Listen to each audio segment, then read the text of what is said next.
आता नावळा कॅन्डी केल्या होत्या. नावळा कॅन्डी चांगल्या मुरल्यात. आता साखरेमध्ये भिजायला घातल्या तर चांगल्या मुरल्यात. वाळायला टाकायच्यात. आता वाजलेत एक वाजले ना, तरी पण बाहेर बघितलं वातावरण तर सकाळच्या 7-7:30 वाजल्यासारखंच वातावरण. आणि आवळा कॅन्डी उन्हात वाळू घालायचं असतात. आता काय करू काय समजा नाही आहे मला. बघू. या आवळा कॅन्डीना हेल्थसाठी चांगल्या असतात, त्यामुळे तुम्ही सगळ्यांनी घरी करून ठेवल्या पाहिजे. हिवाळ्यामध्ये आवळा बऱ्याच प्रमाणात येत असतो, तर असं साठवणुकीसाठी करून ठेवायचं.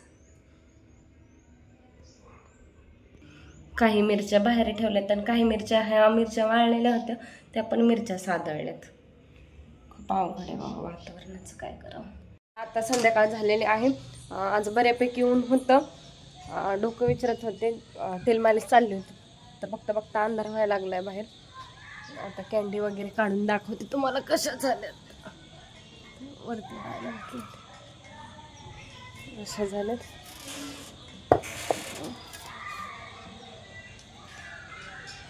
अंशू खाऊन बघ बरं कशी झाली. एक खाऊन बघ की. भाई आंबट आंबट नाही आहे, मग थोडीफार आहे. गोड.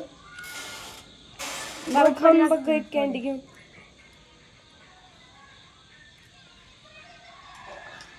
झाली छान झाली.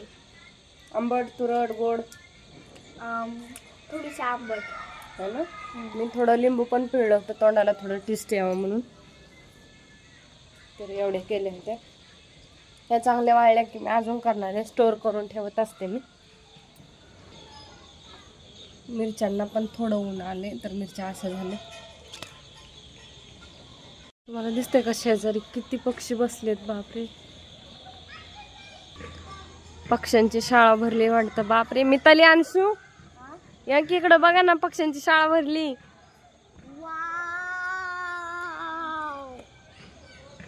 किती पक्षी असतील. खूपच पक्षी बसले.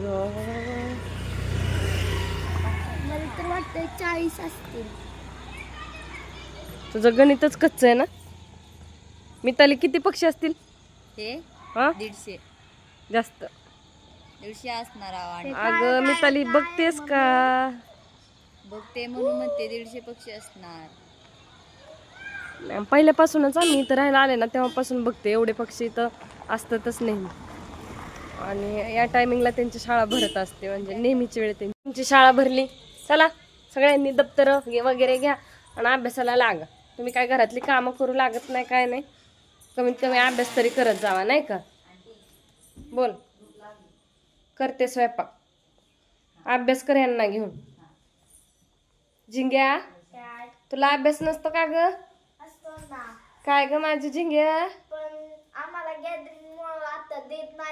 पण जो आहे तो कर ना, नेहमीचा पाठांतर वगैरे करा ना प्लीज. झिंग्यांनो ही तर एवढी मोठी गुडमी झाली. पोरांना घेऊन अभ्यास करायला बस. हा ढबा माघारी आणला. दाखव दाखवा. आहा भाजी भाजी दाखव. भाजी दाखव की.